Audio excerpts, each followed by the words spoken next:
Thanks for watching. Don't forget to like, comment, share and subscribe to Mufti Tariq Masood, famous scholar. انسان کو جتنا جذبہ اپنی آل اولاد کو بھلائی کے راستے پر ڈالنے کا ہوتا ہے، اتنا جذبہ کسی اور کو کی بھلائی چاہنے کا نہیں ہوتا. اس کو کیا ہو گیا بھائی؟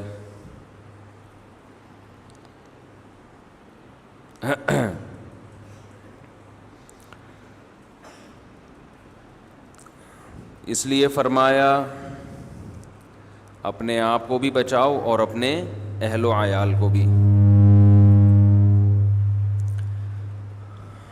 اور اپنے لاؤڈ اسپیکر کو بھی صحیح کرو. یہ بھی اللہ کا حکم ہے. اپنے مائک کو بھی ٹھیک رکھو اور اپنے اسپیکر کو بھی ٹھیک رکھو. تو اپنی اولاد کی اچھی تربیت کرنا یہ تو اللہ کا حکم ہے، اور یہ سبھی چاہتے ہیں کہ ہمارے بچے اچھے بنیں. لیکن وہی بات جو میں بار بار کہتا رہتا ہوں، آپ کہیں گے اسی کو گھماتا رہتا ہے، کہ اچھے کی ڈیفینیشن نہیں پتہ کہ اچھا بچہ کہتے کسے ہیں. سمجھ رہے ہیں؟ یعنی ہمیں حکم ہے کہ اپنے بیوی بچوں کو کیا بنائیں؟ اچھا. مگر اچھا کہتے کسے ہیں یہ ہمیں معلوم نہیں ہے.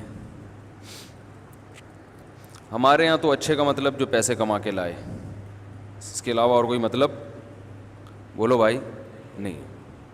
محنت کرے پیسے کمانے میں، اور اگر محنت کرے پیسے کمانے میں لیکن کما نہ سکے تو بھی اچھا نہیں ہے. محنت نہ کرے مگر کمانا شروع کر دے، اتفاق سے کوئی لاٹری کھل جائے تو بھی بہت اچھا ہے. تو یعنی کمانے کی کوشش کرنا بھی اچھا بننے کے لیے ضروری نہیں، کمانا ضروری ہے. جو بچہ پیسے کما کے لائے، چاہے وہ کتنا ہی نالائق کیوں نہ ہو، کیسا ہی پاگل کیوں نہ ہو، ایک کسی کام کا نہ ہو، لیکن اگر وہ پیسے کما کے لا رہا ہے تو معاشرے کا سب سے اچھا بچہ، والدین کی آنکھوں کا تارا، بیوی کا سرتاج، بچوں کا باپ، ٹھیک ہے، پڑوسیوں میں محبوب، دوستوں میں محبوب. کاش ہماری سمجھ میں یہ بات آ جائے کہ ہم نے مرنا بھی ہے اور اللہ کو جواب بھی دینا ہے. یہ جو الحمد سے لے کے والناس تک اللہ نے قرآن مجید نازل کیا نا، یہ پورا یہی تو سمجھانے کے لیے نازل کیا کہ اچھا کیا ہے برا کیا ہے. یہ پورا تو یہی سمجھانے کے لیے نازل کیا ہے. فرعون اچھا سمجھا جاتا تھا مگر اچھا تھا نہیں. حضرت موسیٰ علیہ السلام اچھے سمجھے نہیں جاتے تھے مگر تھے اچھے. نظریات پہ ڈٹ جانا، سمجھوتا نہ کرنا، زمانے کے سامنے نہ جھکنا، جس چیز کو آپ حق سمجھتے ہیں اس حق سے کسی لالچ میں دستبردار نہ ہونا، یہ تمام چیزیں انسان کے اچھے ہونے کی علامت ہیں جو اسے اللہ کی نظر میں اچھا بنا دیتی ہیں. اور نبی صلی اللہ علیہ وسلم نے ارشاد فرمایا جب اللہ کسی سے محبت کرتے ہیں، ظاہر ہے جو اللہ کی نظر میں اچھا بنے گا تو اللہ اسے محبت بھی کرے گا نا. تو جب اللہ کسی سے محبت کرتے ہیں تو جبریل کو حکم دیتے ہیں، فرشتوں کو حکم دیتے ہیں کہ اس سے محبت کرو، پھر اللہ اس کی محبت کو زمین پہ اتار دیتے ہیں اور پھر لوگ بھی اس سے محبت کرنا شروع کر دیتے ہیں. تو جو عزت انسان کو دولت سے ملتی ہے، یہ وقتی کسی کمال کی وجہ سے ملتی ہے، وہ عزت اور وہ محبت دائمی نہیں ہوتی. میں جب لوگوں سے ملتا ہوں، خوب اچھی طرح سمجھیں کیا کہنا چاہ رہا ہوں، لوگ اپنے بچوں کا جو مجھے تعارف کرواتے ہیں تو ایسے کہ میرے ماشاءاللہ اتنے بچے ہیں، ان میں سے اتنے یہ ایک ڈاکٹر ہے، ایک نے پی ایچ ڈی کر لیا ہے، ایک بیٹی کمپیوٹر سائنس میں ماسٹر کر رہی ہے، ایک بیٹی یہ کر رہی ہے، ایک بیٹا وہ کر رہا ہے. تو بڑی خوشی خوشی بتا رہے ہوتے ہیں کہ ماشاءاللہ اللہ کا ہمارے خاندان پہ بہت فضل ہے. بھائی یہاں تک سمجھ میں آ گیا نا؟ یہ اکثر لوگ تعارف کروا رہے ہوتے ہیں جن کی اولاد ذرا اسٹیبل ہے. بعض لوگوں کا اسٹائل اس سے بالکل منفرد ہوتا ہے. وہ تعارف کروا رہے ہوتے ہیں حضرت 3 بیٹے ہیں، 2 بیٹیاں ہیں، ایک بیٹا وہ بے روزگار پھر رہا ہے، ایک کمبخت اسکول ہی نہیں جاتا، دوسرا گٹر کے ڈھکن پہ بیٹھا رہتا ہے ہر وقت، ٹھیک ہے نا، ڈبو کھیلتا رہتا ہے. بچی کا بھی یہ حالت ہے. بچیوں کے تو رشتوں کے لیے مسائل کھڑے ہو جاتے ہیں. تو یہ اپنی اولاد کا کیا کرواتے ہیں؟ تعارف. تو مجھے عادت ہے آبزرو کرنے کی نا کہ پبلک جا کدھر کو رہی ہے. بھائی دیکھو قرآن مجید میں اللہ کا ارشاد ہے وما ارسلنا من رسول الا بلسان قومی. اللہ نے جس پیغمبر کو بھیجا اسی قوم کی زبان میں اور اسی قوم میں بھیجا، کیونکہ وہ اپنی قوم کے کلچر کو جانتے تھے. تو جو اپنی قوم کے کلچر کو، اپنی قوم کی ترجیحات کو جانتے ہیں نا، وہی قوم میں زیادہ اچھی تبلیغ کر سکتے ہیں. تو جو آدمی لوگوں میں رہتا ہو، لوگوں کو پتا ہو کہ پبلک کدھر کو جا رہی ہے، تو وہی صحیح طرح سے گائیڈ کر سکتا ہے نا،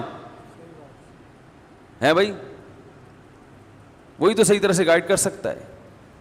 دیکھو علم سب ایک جیسا حاصل کرتے ہیں، قرآن اور حدیث. اصل بات ہوتی ہے امپلیمنٹ کی، کہ کون سی آیت کدھر فٹ ہو رہی ہے، کون سی حدیث کس موقع کی ہے. جو حدیث جہاں نہیں لگانی تھی وہاں لگا دی، جو آیت جہاں کی نہیں ہے کہیں اور لگا دی، تو معاملہ کیا ہوتا ہے؟ اس سے خراب ہونا شروع ہو جاتا ہے. تو لوگ تعارف کرواتے ہیں میرا بیٹا ماشاءاللہ ڈاکٹر بن گیا، میرا بیٹا ماشاءاللہ یہ بن گیا، میرا بچہ، میری بیٹی ماشاءاللہ کمپیوٹر سائنس میں ڈپلومہ کر رہی ہے. بڑے فخر سے بتاتے ہیں. میں بھی خوش ہوتا ہوں ماشاءاللہ. اللہ تعالیٰ آپ کے بچوں کو اور ترقی عطا فرمائے. مگر میں اس سے متاثر الحمدللہ کبھی بھی نہیں ہوتا، متاثر کبھی نہیں ہوتا کہ تمہارا بیٹا ڈاکٹر بن گیا، تمہارا بیٹا انجینئر بن گیا. اس لیے کہ سب سے پہلے تو بھائی یہ بتایا کرو کہ میرا بیٹا اچھا انسان بن گیا. اس کی طرف کوئی توجہ ہی نہیں ہے والدین کی.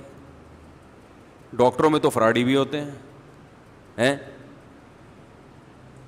میرا بچہ یہ کر دیا، میری بیٹی یہ بن گئی. تو بھائی آپ کی بیٹی اچھی انسان بنی ہے کہ نہیں بنی؟ کیا مطلب؟ وہ نماز پڑھتی ہے کہ نہیں پڑھتی؟ اپنے خالق کو پہچانتی ہے؟ وہ پردہ کرتی ہے؟ اگر وہ بے پردہ ہو کے ڈاکٹر بنی ہے کوئی فائدہ نہیں ہے. قیامت میں کہیں بھی نہیں آتا کہ ڈاکٹر جنت میں جائیں گے. کہیں ہے؟ سوری، قرآن میں. ارے بھائی قرآن میں کہیں یہ لکھا ہوا ہے کہ جن کے بچے ڈاکٹر بن گئے وہ لوگ جنت میں جائیں گے، جن کے بچے بیچارے بے روزگار ہیں وہ جہنم میں جائیں گے؟ کہیں لکھا ہوا ہے قرآن میں؟ ہے بھائی؟ جن کی بچیوں کی بروقت شادی ہو گئی ہے، جن کی بچیاں انجینئر بن گئی ہیں، جن کی بچیاں کمپیوٹر سائنس میں پی ایچ ڈی کر رہے ہیں، وہ سب کامیاب لوگ ہیں.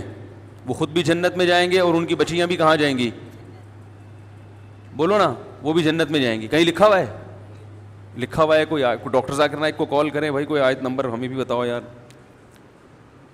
کسی کو فون کریں، کچھ پوچھیں، ہمیں بتائیں، ہماری نالج میں اضافہ ہو. یا کہیں لکھا ہوا ہے کہ آپ کا بچہ اگر اسکول میں فیل ہے تو کہاں جائے گا؟ جہنم میں. اس لیے آپ اس پہ ٹینشن لینا شروع کر دیں، میرا بچہ ہر سال کیا ہو رہا ہے؟ فیل ہو رہا ہے. تو بھائی یہ سب چیزیں اچھی ہیں، بہت اچھی بات ہے ترقی، لیکن یہ کامیابی کا معیار بولو نا نہیں ہے بھائی. یہ معیار ہی نہیں ہے. ورنہ غریب تو بیچارے دنیا میں بھی جہنم، آخرت میں بھی جہنم. مفتی طارق مسعود صاحب کے بیانات سننے کے لیے youtube.com/مفتی طارق مسعود کو سبسکرائب کریں. اور اگر آپ لائیو ویڈیو کو کبھی بھی مس نہیں کرنا چاہتے ہیں تو سبسکرائب کرنے کے بعد بیل آئیکن پہ کلک کرنا مت بھولیں. جزاک اللہ.